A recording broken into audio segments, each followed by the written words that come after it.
there's always a level of skepticism that you have to counter. And it's not only having a good story, but it's having the data and the research to support it. So that's another area where we've spent a lot of time, which is making sure as we advance arguments, we introduce the industry, that we focus on a lot of the data that just explains the facts on the ground and makes it very relatable to the audience. Have you ever noticed that some of the best ideas come from unexpected places? Your next breakthrough may come from a leader facing similar challenges, but in a completely different sector. Welcome to Chief Influencer. I'm your host, Anthony Shop. Join us as we explore how today's successful leaders inspire, influence, and connect with others. Chief Influencer is a production of Social Driver and the Communications Board, who have teamed up to spotlight how great leaders and communicators are making their impact in the world. This episode is brought to you by the George Washington University's College of Professional Studies. With in-person and online programs, ranging from master's degrees in public relations strategy to certificate programs in digital communications, GW offers more than just the credentials to help working professionals get ahead. It prepares them to be leaders in their field. As a proud GW graduate myself, I can attest that faculty members combine academic rigor with real-world lessons that can't always be found in textbooks. Check out cps.gwu.edu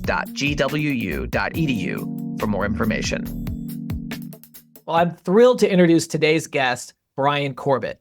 Bryan is the president and CEO of MFA, the voice of the global alternative investment industry. MFA's membership includes over 180 hedge funds and private credit funds with assets under management of more than $3.2 trillion. Here are three things I think you should know about Bryan.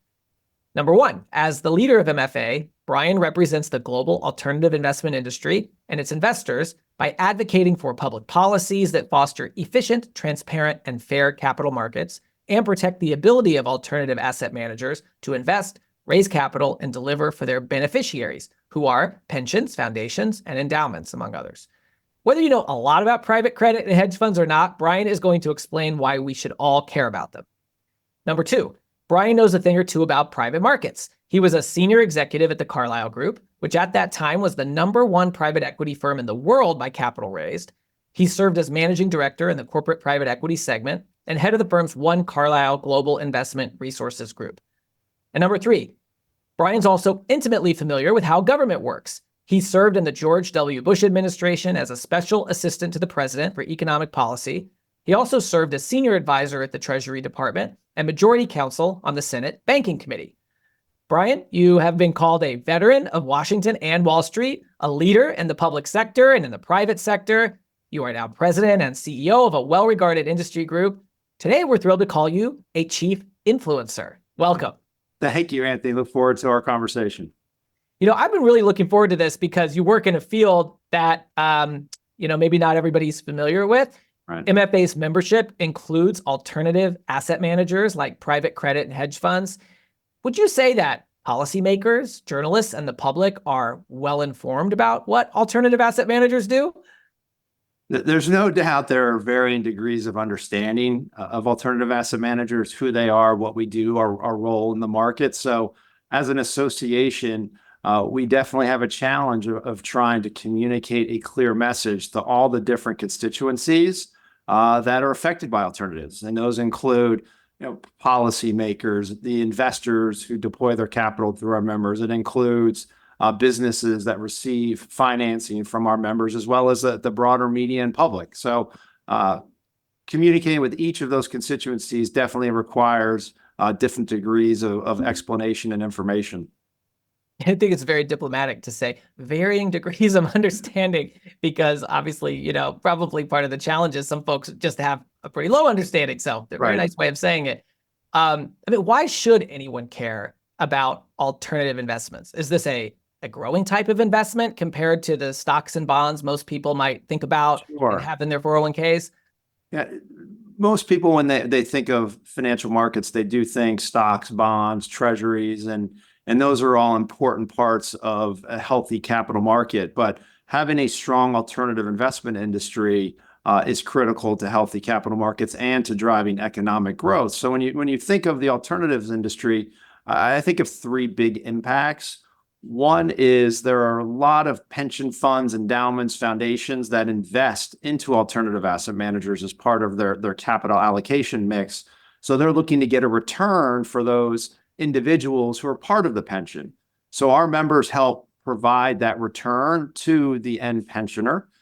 Second would be our members provide equity and credit to businesses and support economic growth across the country. And then lastly, our members are very active market participants. So they're buying and selling different instruments.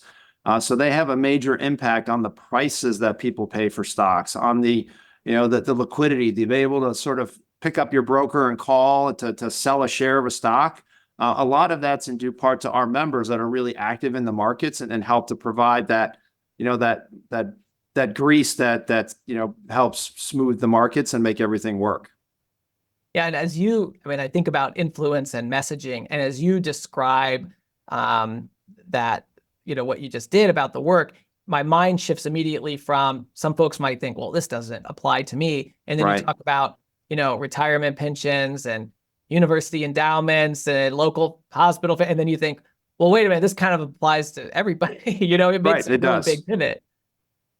It does, and the role of the industry just continues to expand, and our job is to help policymakers, the public media understand why it's an important industry sector and how it supports our markets as well as economic growth. So when we think about who you have to influence, right, to make an impact, it ranges from lawmakers in Washington to, as you said, retirees all across America. What are some of the ways you've been able to create messages and then deliver them to such different audiences? Yeah, it really does vary. We try to think very carefully about the audience to whom we're communicating and what information will resonate with them most. And it does differ. When we're meeting with policymakers, oftentimes at the SEC on a proposed rule, we're going really deep on a technical issue, getting into the nuts and bolts of markets and how it works, really the plumbing of the financial system.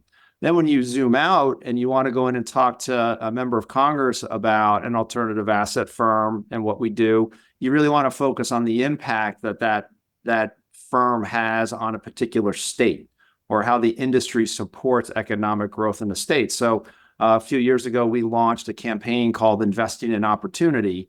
And the idea was to look at all 50 states, the role of alternative asset managers in those states, who invested in them, and the types of returns that they achieved through their investments. And the idea was to really bring home the local impact that the alternative asset industry has for any one particular member of Congress. Yeah, and I guess the idea there is folks may not realize for their universities, hospitals, pensions to do what they want. I mean, they depend on the alternative asset. They do. And they depend on having, a broad allocation to all different assets, but alternatives increasingly is a critical part of achieving the return they need to fund their scholarships, to fund the capital expenditure on a university campus where they want to build a new building or hospital. All of that in part is driven by the returns that our members help generate.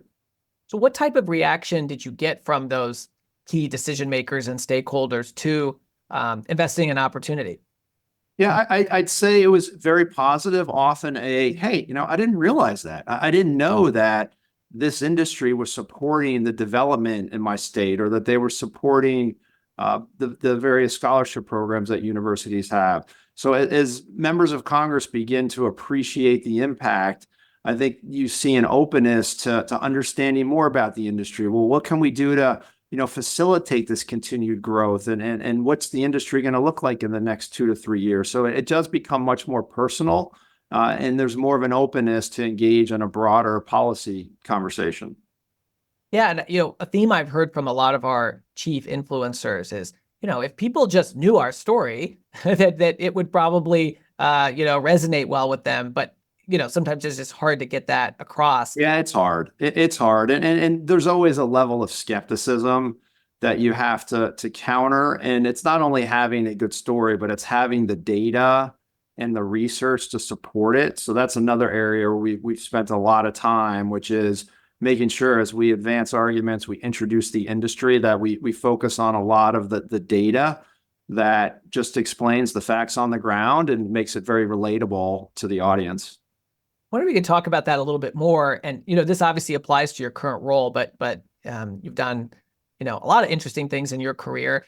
I think kind of what we're talking about there is you have to speak to the head and speak to the heart. You have to use data, but you also have to use stories, and finding the right balance between the two. And I wonder if you could just talk a little bit more about that, because I think that's something you've had to do in many, if not all, of the roles that you've had as a leader. Yes, certainly both head and heart are important, and either one of them can lead you astray if it's not properly managed. But I would say, with respect to the head, we were just talking about the data, the research that we do to support our arguments, and everything we do is driven by a very analytical approach. But the heart is critical as well, and the way we've tried to focus on the heart is through various case studies that we do. We've developed a video series focused on alternative asset manager investments. And one recent video we did with a manager based in Minnesota focused on an investment in a hotel business post-COVID, where the capital our members provided was critical to keeping that business afloat. And it's those types of anecdotes that really help people understand the power that investment, the power that alternative asset managers can have in supporting economic growth. Do you have a hard time getting folks in your industry to feel comfortable telling their story? I know that can be sometimes a challenge. That's evolved. When I was at Carlyle in 2008, when I started there, I think the industry was still a little bit shy. There was still a bit of a reactive mindset, whereas, look, let's stay out of the limelight. Let's let them find us if they want to talk to us. But we've really pivoted, and I think as the industry's matured, it's become more institutionalized. There is a realization that being proactive, getting your message out there, being the first mover really helps you position. You never want to be in the position of responding to a call from someone in a bad situation. You always want to have built that relationship before you need it, and before you have to talk to someone about a particular policy issue or circumstance. So the industry is much more proactive than it had been, and the work we're doing here at MFA, I think, continues to build on that. Yeah, I think it's safe to say that as a leader, you've really moved the industry in that direction of being more proactive. I saw you on CNBC's Squawk Box a few months back. You were talking about why MFA sued the SEC. Right. And, you can tell us about that, but also from an influencer standpoint, I'm wondering, how do you think about translating complex information that, a small number of insiders really understand into sound bites for television? Yeah, it was hard. It was the first time that I had done TV. It wasn't something I had done much of before coming to MFA. As you can see, Anthony, I've been told that I had a face for radio, so they sort of kept me away from TV. But as we prepped for it, my colleagues and teammates here at MFA, we really focused on that issue of, look, what are the three key things we want the audience to know? Who's the audience? What do they care about? What do we want them to walk away knowing? And we really focused on, three key issues around the SEC litigation, and then also just practicing to not get distracted from your message. The moderators often do a good job of trying to bring up, different questions or get you to move off of your core arguments, and just remaining focused, continuing to repeat those three key sound bites was really important. And then, we did a lot of scenario planning, like, if you're asked this, here's how you bring it back. And it was a really great experience, but I did learn through that, how to communicate very succinctly on issues. And it's something we've now tried to carry over to all of our communications with our members. And is that something that you help your members, prepare for those types of things too? Do you sort of try to expand those lessons across the industry from outside of the team that works directly at MFA? In terms of how to engage more broadly on our industry issues? Yeah, or even just Yeah, that, and also I guess just the focus, if they have an opportunity to talk about some of these things that you're talking about. I don't know if they do local media or anything like that, Yeah, but they definitely do. And we are in touch with the communications teams at all of our members. And when there are opportunities for them to do media, we will, to the extent we can be helpful in providing information, providing arguments we've used that might be helpful. Um, we have found that our industry is becoming much more sophisticated in how they communicate with the media. Many of them have their own internal teams that they've built over the years. So we've been really happy to see the industry build these capabilities. I would think that a challenge for your industry and other industries might be folks might think they know things about your industry because they've, watched a movie or a TV show Right, that might be right. about it. And, and it's just obviously, that's fiction. And so you have to develop communication that helps to educate people, but knowing that they might come with preconceived notions that aren't accurate. Yeah, there's definitely some of that. I mean, oftentimes we will have meetings and you can see the light bulb go off where people say, "Oh, I didn't realize that." Well, that's not what I thought about your industry beforehand. Interesting to know that. And so, we often view our outreach and advocacy as, trying to crack that door open, Yeah. and then begin to come in behind it in a consistent way with more information, more data, continuing to build the relationship. Rarely do you walk in and turn someone 180 degrees. It takes time, and it's an investment that we've made. And using all of our capabilities, government affairs, research, our media, communications to move the needle. And once that door's open, just continue to expand it. Yeah. So when you were at the Carlyle Group, at the time it was the number one private equity firm Right. in the world by capital invested. I guess that's the metric there. But you were evaluating businesses that you thought had, the potential to grow and scale and could create value for investors. So you've really looked at business through that lens in a way that, Right. most people don't. I'm wondering, how does that influence how you lead an organization yourself? Yeah, it was a great experience at Carlyle. I was around tremendous investors, great business leaders, and I sat there for 12 years and absorbed as much of it as I could. So when the chance came to leave, to lead MFA, it was a natural transition for me. And I brought with me, a couple of key principles that, I now apply every day here at MFA. And I would say, one of them is just accountability and performance. We are very focused on a set of goals each year that we develop as an organization. It starts with the leadership team developing the goals, working with our board to fine tune them, and then they waterfall down throughout the organization. So every goal we have filters down to individual teams and to each person. So there's a direct line of accountability. We're very focused through our quarterly business reviews on how we're performing against those goals. And then ultimately, it's part of our annual reviews and compensation practices. So that alignment and accountability is critical in the investment industry. And it's something I've brought here to MFA. And I'd say the second thing would be how to create value and be a good partner for our members. So when I was at Carlyle, you had three main relationships. You had the investors who gave you capital. You had the portfolio companies that you invested in and the management teams that you coordinated with. And then you had your internal colleagues. So every day at Carlyle, we were always thinking about, well, what are we doing to create value for our investors and for the companies that we're invested in? And I brought that mindset here. And one of our key values here at MFA is to be a good partner. And what that means is, what are we doing every day to help our members be better? How are we creating value for them?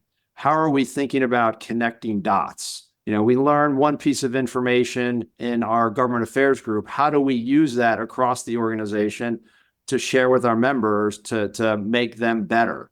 And that's a mindset that I think has helped us become really focused on our member engagement.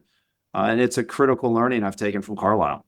To go back to the first principle you mentioned, and the structuring goals from the leadership all the way down to individuals and making part of that part of the culture. It occurs to me a lot of nonprofits and associations, they don't necessarily do that. That's probably something that makes you unique in the landscape that you're in. And for folks who are leading nonprofits or associations, and they don't have that background that you have from the Carlyle Group, what advice would you have for them about, laddering goals in that way, being transparent about them, having that influence inside of the organization? Because I hear more and more desire for that, but not everybody has that lived experience that you had of applying it, especially in that industry. Yeah, no, it's been a critical exercise for us. And first, it starts with just a recognition that I don't have all the answers, right? Like my job's not to come up with all the answers. My job is to help work with a great team here at MFA to identify the issues, develop solutions, and then execute on it. And so this goal setting process really brings everyone together. It gets everyone in a room, and it's really collaborative. And then you get buy-in. People are part of the process. They recognize what we're trying to achieve. So throughout the year, as something pops up that could distract us from the goal, it enables us to stay grounded and focused and say, okay, this is important, but if we spend time, resources, and money on this other issue, we're not going to be able to achieve the progress we want on our goal. So it's really been a good discipline for us. And it really helps with the board too. When I go to those board meetings and we sit there and the board says, okay, well, tell us how the last quarter's been. It's very easy for me to pull out our goal document, and it's a stoplight chart, red, yellow, green. Here's where we are. Here are the reds. Here's why they're red. Here's what we're doing to fix it. And so the board has a greater sense of confidence, I think, and trust in the MFA leadership as a result of that accountability system we've built. I think that's really powerful the way you describe that, Bryan, because what occurs to me is, we started our conversation talking about how do you influence people on the outside, whether it's policymakers or the public.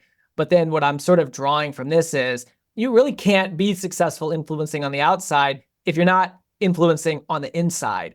And that starts with, as you said, you don't have all the answers. So letting the team influence you and one another through your goal setting process so that everyone's aligned.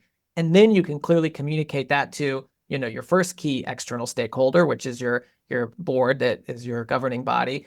But then that really drives the way that you're able to successfully influence others out in the world that you need to achieve what you want. Right. And no one goal that we have can be fully executed by one person or one team. It requires everyone collaborating. It requires resources across the company to fulfill it. And so in that way, it also fosters a real collaborative approach to everything we do. Yeah. And the second principle, you talked about members as stakeholders. So MFA's membership includes, more than 180 fund manager members that collectively manage over $3.2 trillion in assets. So it's a lot. And your members, they're obviously an important stakeholder of yours, as you said. Right. You used to be on the other side at a member company. So I wonder if you could dive a little deeper into your philosophy about member engagement and maybe even talk about just some of the tactical ways that you have found you're able to do that with such a busy and global group of folks. Yeah, I think my background at Carlyle helped when I took the job at MFA because, as you said, I was a client of an association. And so I kind of knew what I liked, what I didn't like, and how I would change it once I got into the role. And I would say there are a couple of key ways that we think about this member engagement. First would be we have developed what we call a coverage model at MFA. And this is an idea that I've basically cribbed from the investment banks that work with our members. And the idea is that every one of our members has been assigned an MFA executive who's responsible for that member relationship. They're responsible for knowing the executives. They're responsible for knowing that member's business, what they care about, and making sure that that member's engaged in the MFA content.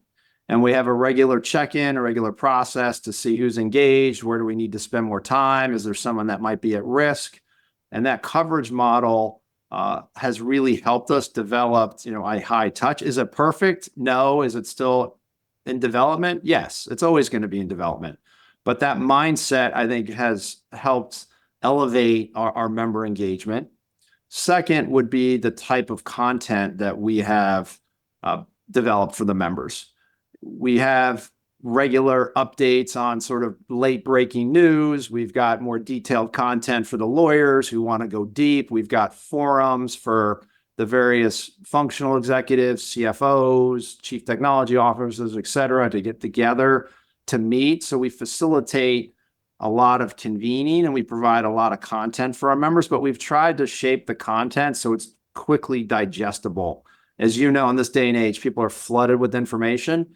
So in our view, sending, a 100-page annual report at the end of the year on everything we've done, nobody reads it. So we got rid of that years ago. And now we focus much more on like the quick hit. Here's what you need to know. Here's why you should care. Call us if you want more information.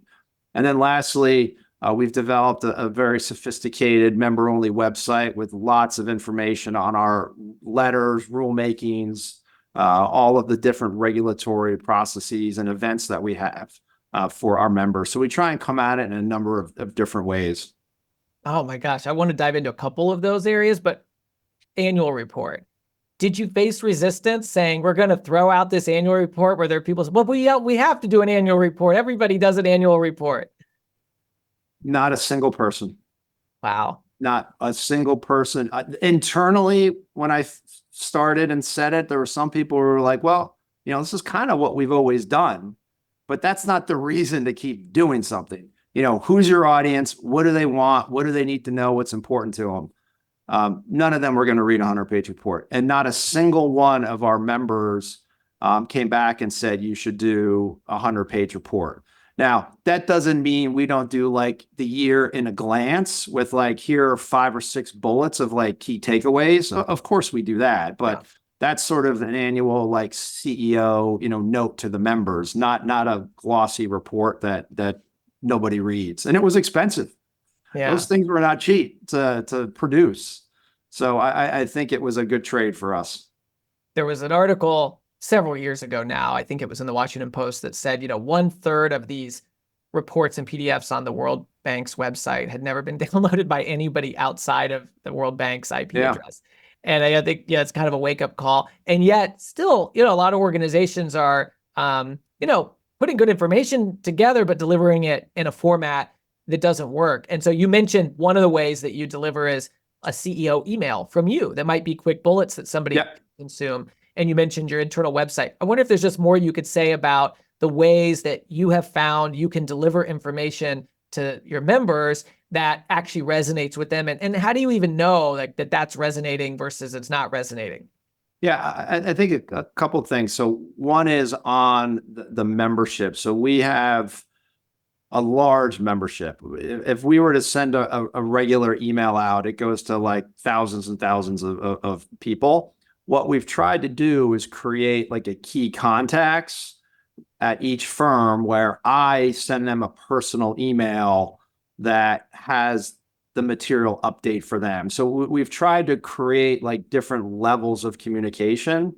Some come from MFA generally, some come from me. And the ones that come from me, I think we've worked with our membership to understand that that's really important and we need you to focus on it.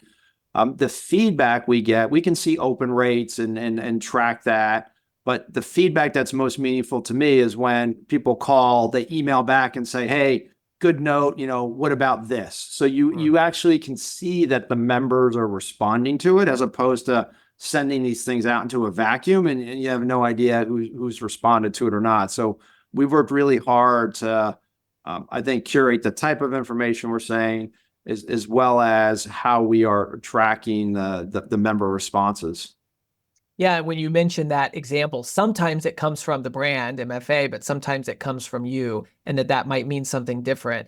I think that's a really good reminder for leaders, no matter what industry they're in. Sometimes I use this phrase, faces are the new logos. Sometimes we have to have trusted messengers deliver, especially now people are so busy and they want to know what's really important.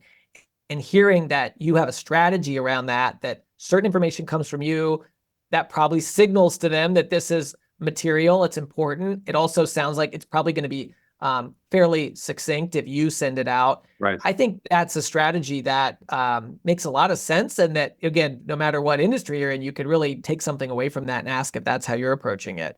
Yeah, and I don't send them often, so having a cadence that suggests, a higher level importance when the email does come, I think is helpful. If I were to send things out weekly or monthly, it probably would begin to be treated like the annual report was.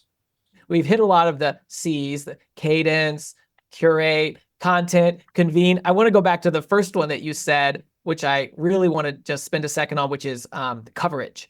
So Yeah. one of the things that you described that I think is probably unique for organizations like yours is this coverage approach you have. And I don't know if I understood it exactly right, but I want to just ask, it sounds like you don't necessarily have a department of No. people that they do that. You have used your whole workforce and you've come up with a coverage plan that leverages lots of folks who may be in, their titles and jobs may be different. Is that right? That's absolutely right. We do have a membership team here at MFA that quarterbacks this effort. But the idea behind the coverage model is we have a lot of talented executives here who cut across all different functions. Some are our communications, government affairs, legal, including our executive who runs our conference and events platform. They are all in the business of developing member relationships. So as part of their workload, they need to allocate a certain amount of time to reaching out to the members that they're responsible for building a relationship with. And it works because people want to have those member relationships. That's part of the fun of being at a trade group is you get to meet the members and learn the different businesses. And in my view, we've got a lot of talent and let's use it. There's no reason to bring in people whose only job it is to every day, just have a big membership team. We've got a great membership team, but they can't do it alone. They need to rely on the other executives here who have a lot of substantive expertise that can be delivered to our members. And we try and do that in a smart, efficient way. And the response from the members has been really great on this. And sometimes the calls are quick. Sometimes they're like, hey, I'm going to be in California next week. I want to come by and have, lunch or breakfast with you. And we're really focused on implementing this, but it does take time. And we're not original, right? We didn't create this. This is something that the banks have done with their clients for decades. It's just a practice we're bringing into a new space and adapting it for our purpose. I think it was Einstein who said the secret to creativity is hiding your sources. And I find sometimes the best ideas in a space that might seem so novel for an association. But like you said, when you gave credit, I mean, it's something that's widely used in the banks, and why not leverage that model? Do you swap out? Like, do you sometimes say this person has this, member assigned for coverage, but we're going to switch it to somebody else first? Sure, we do. We definitely do. When we're giving the assignments, we try to have some logical connection to why a particular person is the right coverage person. But over time, it may turn out that, hey, the coverage, initial coverage target was the chief financial officer. But over time, it's really the general counsel who cares a lot about these issues and wants to kind of own the MFA relationship. Yeah. So maybe we should have someone on the legal team now become the coverage officer. So, we try to be smart about, the issues the members care about most and try and match that with our internal talent. And from a member standpoint, do you say, hey, we have a coverage model, and so this is your person? Or do they just know people from MFA are reaching out, somebody's building the relationship versus your team has a list? I mean, that they know that that's their target list. When we interact with the members, we do try and introduce the person that will be in most frequent contact with them. The members, though, are hearing from, multiple people at MFA, depending on the issue. But we are working to establish in our members' mind, who their go-to person is. So if they have a question at MFA and they don't know how to kind of navigate within the organization to get to the person who has the answer, they email their coverage person and the coverage person says, okay, I know exactly what to do. I'll get you the answer and I'll be back to you. So it saves our members time in terms of having to email around to see who at MFA can help them on an issue. And I think around this idea of influence, it's so important. You're giving a really tangible example about how you can leverage the expertise of the leaders on your team, even though it may not be kind of the natural thing in their title or their job description. And through building that two-way relationship, and where they can obviously bring in the right people and expertise if necessary, you're really able to keep your finger on the pulse of what matters to the member, get Right. that information going in two ways. And that certainly sets you up to influence the way that you want to. Yeah, and look, this isn't going to work for every organization. Sure. Some associations have thousands and thousands of small members. They've got a lot of individual members. Now we're just in a situation where we've got a good number of large entities as members, and it's more conducive to this type of high touch approach. Yeah. It's not for everyone, but it works for us. And you pair that with the content, with the emails in a strategic way. The members are getting the information. And you're building the relationship that makes for a really sticky relationship over time. Right. One thing we haven't talked about yet in terms of different tactics and communication is social media. We're seeing more and more leaders like yourself embracing social media, especially LinkedIn. Do you think it's important for leaders like yourself to have a presence personally, like a personal LinkedIn account? And can you kind of talk about your approach? So I came to LinkedIn very late. I am a big believer in relationships, in building networks, curating networks. And it's something that I talk to our team here about all the time. And I'd say probably 6 to 9 months ago, Noah Theron, who's head of global external affairs here at MFA, spoke to me about just becoming more engaged in social media, that it was too important a platform to not make part of my an MFA's outreach strategy. So over the last 9 months, we've really worked to build out my presence, and I found it to be a really important tool. I've been able to get in touch with people that historically I hadn't seen in a long time. People see us post on different conferences and events and say, hey, I didn't know you guys were doing this. Can you follow up with some more information? So from a membership perspective, it's been great. We're using it now to push out some content. We recently did a post on a piece of content we did on private credit, and we've delivered that through the LinkedIn network, which we have found to be really effective. So it's got a lot of interesting uses. It's taking me a little bit of time to sort of come up the curve and really make it part of my daily or weekly routine. But I'm getting there. But there's still no replacement, in my view, for those personal relationships. But in this day and age, it's really hard to maintain those given work demands, travel demands, family demands. So the social media and LinkedIn has been a great tool. Yeah, and the way you describe it, I think is really interesting, because sometimes folks say, "Gosh, I don't have time to add one extra thing or to do this," but you're really describing how it fits into some of the core focus areas of the organization and how it's valuable kind of as a two-way tool to get that feedback. And I think, that's where you can fit things in, is if you realize it Right. supports the strategy. Right. And again, I've benefited from an experienced team here that has frankly had a lot more foresight than me in building out the social media strategy. And I see myself as just a part of the overall plan that the team has here, and it's working well for us. And you said earlier that you don't have all the answers and you have to get the team together. And, so it was cool to hear you shout out one of your leaders, Noah, and specifically how, you sort of hadn't been active on this platform, but you listened to that feedback and took it to heart. So good example of you, sharing what you said you do in principle earlier.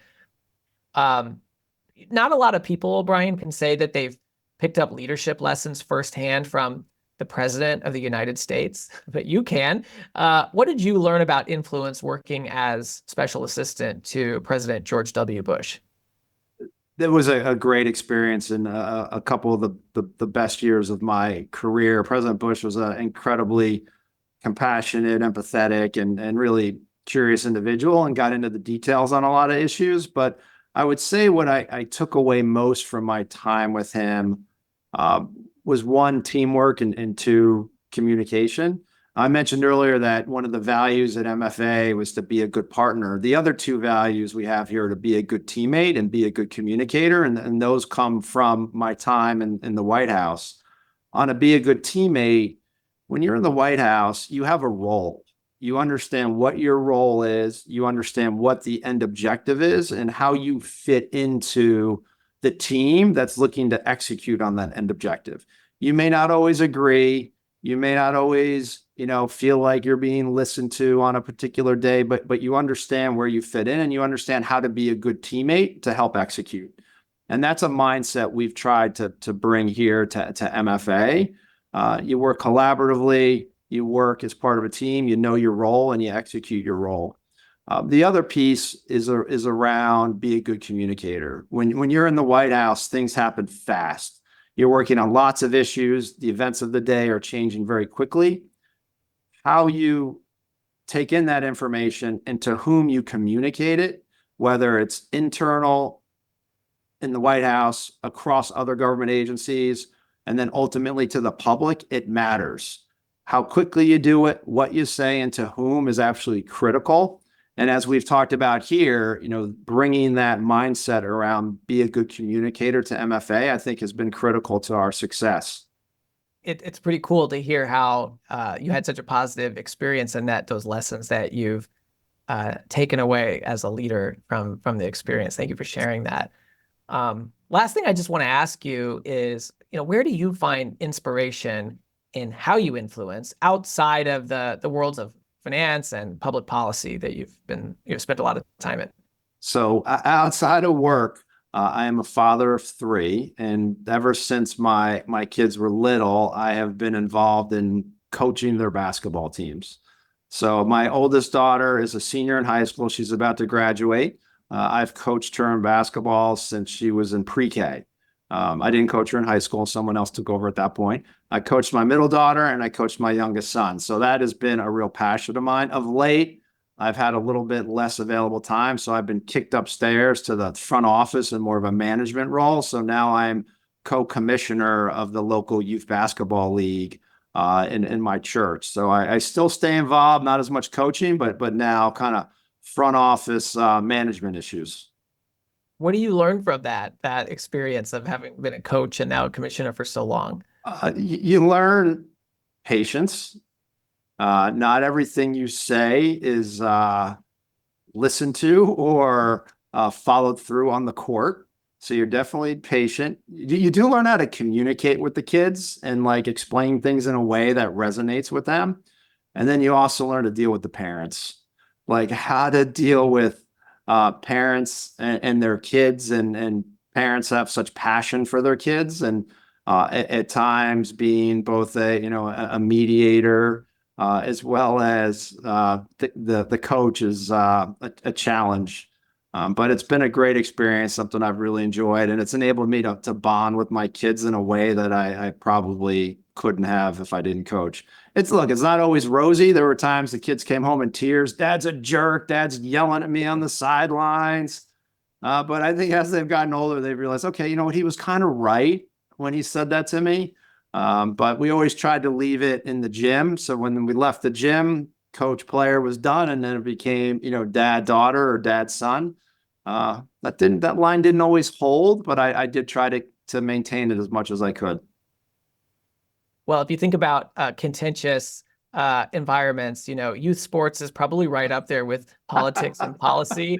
So if you can learn how to communicate effectively with kids, your own kids, parents, it probably helps maybe a little bit with people who are making policy, but I'm sure that's still a challenge too.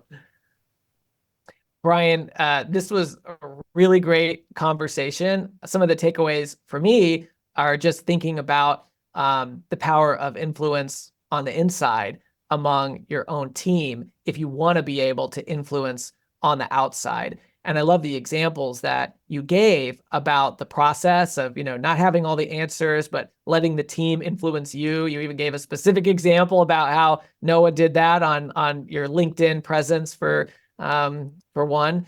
And that gives you the ability to have everybody aligned around clear goals so that you can go to your board and have that clear communication, have that cadence, not doing it too often, for example, curating the right information, and the work that you do to convene folks and develop the right content. So lots of C's there that I think come together Right. to tell our story, but really great. And I think, your background so unique of having spent time, in government, at the White House, at the top private equity firm in the world, and now leading the industry group. So I just want to say thank you for spending time with us and sharing your story. A lot of great lessons that leaders in various industries can take away, and congrats on being recognized as a chief influencer.